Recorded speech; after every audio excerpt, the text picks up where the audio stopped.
महिला legendary singer Lata Mangeshkar ji को गुजरे हुए 11 दिन हो चुके हैं। 6 फरवरी की सुबह 8:12 पर मुंबई के ब्रीच कैंडी हॉस्पिटल में मल्टी ऑर्गेन फेलियर के चलते लता मंगेशकर जी का निधन हो गया।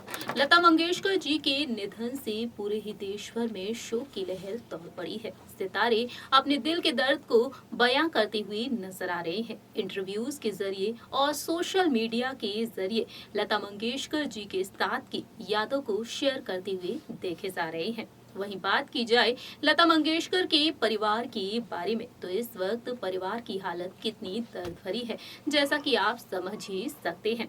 बता दें आपको, लता मंगेशकर जी की अस्थियों को विसर्जित किया गया, जहां एक तरफ नासिक की गोदावरी नदी में, वहीं मुंबई में भी उनके अस्थियों का विसर्जन किया गया है। जानकारी के लिए आपको बता दें, लंबे वक्त से लता मंगेशकर जी गंभीर बीमारियों से जूझ रही थी। 8 जनवरी की सुबह उन्हें मुंबई के ब्रीच कैंडी हॉस्पिटल में एडमिट कराया गया था।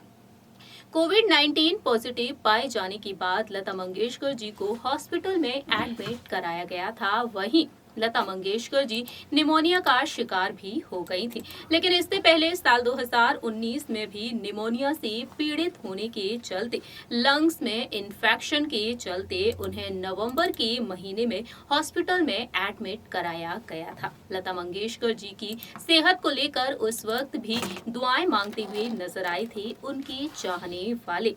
वहीं लता मंगेशकर जी उस वक्त अपने घर वापस लौट आई। निमोनिया से वह जंग जीतकर अपने घर वापस लौटी, लेकिन इस बार वह हॉस्पिटल में एडमिट हुई तो वह वापस ही अपने घर नहीं लौटी। लता मंगेशकर जी के गुजर जाने के बाद अब कई राज खुल रहे हैं। नमस्कार, स्वागत है आपका हमारे चैनल नेक्स्ट 9 न्यूज में। मैं आपकी होस्ट एंड दोस्त प्रांश राठौर। इस रिपोर्ट के जरिए हम आपको बताने जा रहे हैं लता मंगेशकर जी के बारे में। एक बार फिर से हम बात करेंगे लता मंगेशकर जी की हालत के बारे में, किस तरीके से लता मंगेशकर जी के करीबी ने एक बड़ा खुलासा किया है। देखिए ये रिपोर्ट।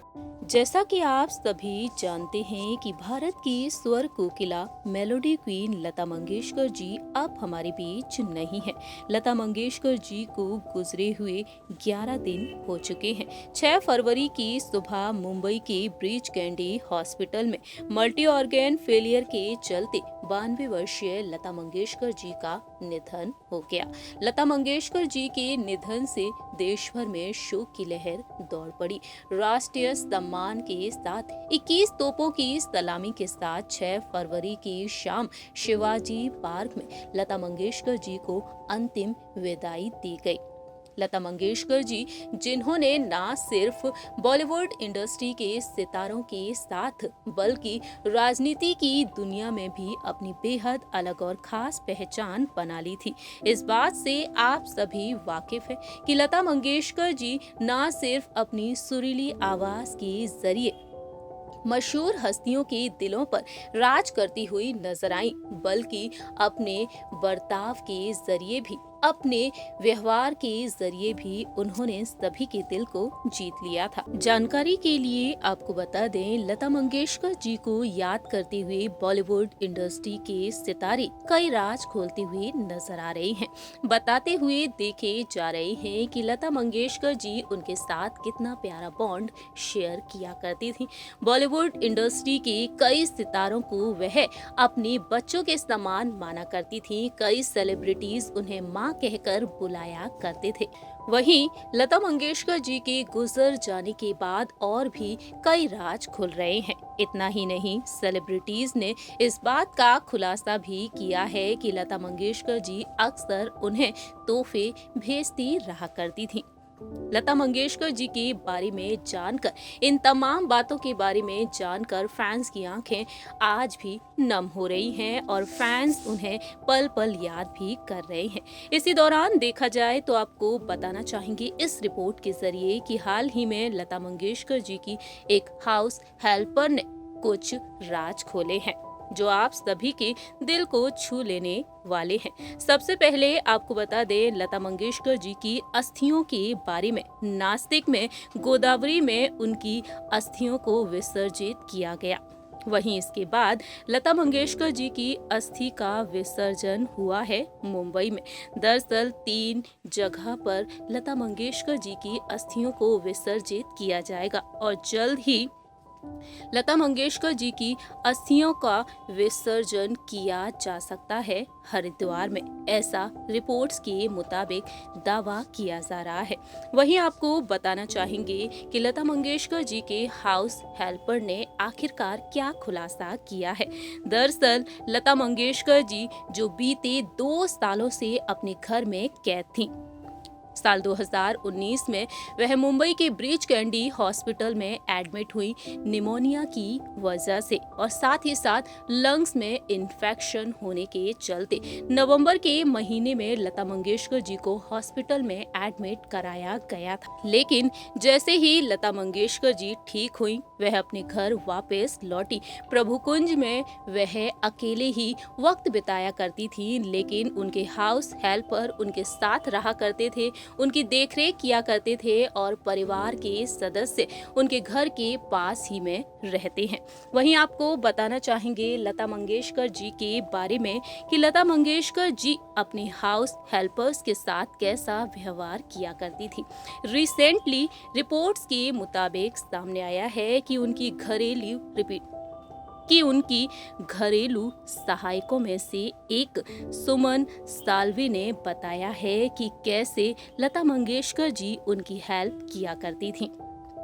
काफी ज्यादा भावुक हुई हैं उनकी हाउस हेल्पर सुमन साल्वे, जिन्होंने बताया है कि लता मंगेशकर जी उनके साथ कैसा व्यवहार किया करती थी। सुमन के मुताबिक सामने आया है कि सुमन के मुताबिक सामने आया है कि लता मंगेशकर जी उनकी काफी ज्यादा मदद किया करती थीं। सुमन साल्वे ने शिवाजी पार्क में मंगेशकर परिवार के रिश्तेदारों और दोस्तों के लिए आरक्षित क्षेत्र में इंतजार करते हुए भीगी आंखों से बताया कि जब मैं उनके दरअसल जानकारी के लिए आपको बता दें, सुमन साल्वे ने शिवाजी पार्क में मंगेशकर परिवार के रिश्तेदारों और दोस्तों के लिए आरक्षित क्षेत्र में इंतजार करते वक्त भावुक होते हुए बताया कि जब मैं उनके आवास पर थी तब मुझे दिल का दौरा पड़ा था। दीदी ने मेरी जान बचाई थी, लेकिन अब वह खुद हमेशा के लिए चली गई हैं। मंगेशकर परिवार को लेकर उन्होंने अपने दिल के दर्द को बयां किया। बता दें आपको, 6 फरवरी की शाम मंगेशकर परिवार देश के प्रधानमंत्री नरेंद्र मोदी ने बॉलीवुड इंडस्ट्री के तमाम हस्तियों ने लता मंगेशकर जी को श्रद्धांजलि दी, उन्हें प्रणाम किया और उन्हें अंतिम विदाई दी। जानकारी के लिए आपको बता दें, महाराष्ट्र की पारंपरिक 9 यार्ड की साड़ी नौवारी पहने हुए सुमन साल्वे अपनी दीदी को अंतिम विदाई देने के लिए काफी समय तक इंतजार करती हुई नजर आई। उन्होंने बताया कि वह पिछले 3 दशकों में मंगेशकर परिवार के आवास में काम कर रही थी। उन्होंने बताया कि मैं इंदिरा गांधी के वक्त से उनके घर पर काम करती रही हूँ, जब दीदी की माई वहाँ पर थी। सुमन साल्वे ने कहा है कि लता मंगेशकर जी को आखिरी बार उनके घर पर 1 महीने पहले देखा था, जब वह इलाज के बाद वहां पर गई हुई थी। दीदी कभी हमारे साथ नौकर जैसा बर्ताव नहीं किया करती थी। वह प्यार से मुझे मौसी बाई बुलाया करती थी।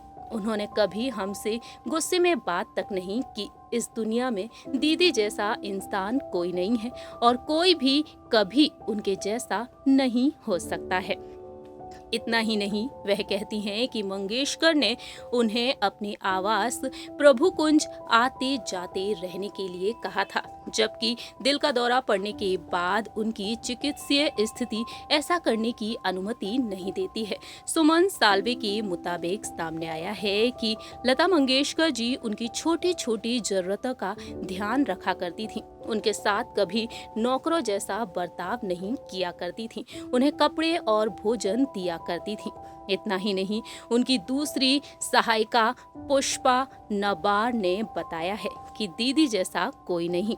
वह कहती हैं कि वह पिछले 2 दशकों से मंगेशकर परिवार के घर काम करती आ रही हैं और महामारी की वजह से लंबी छुट्टी पर जाने से पहले वह उनकी देखभाल करती थी।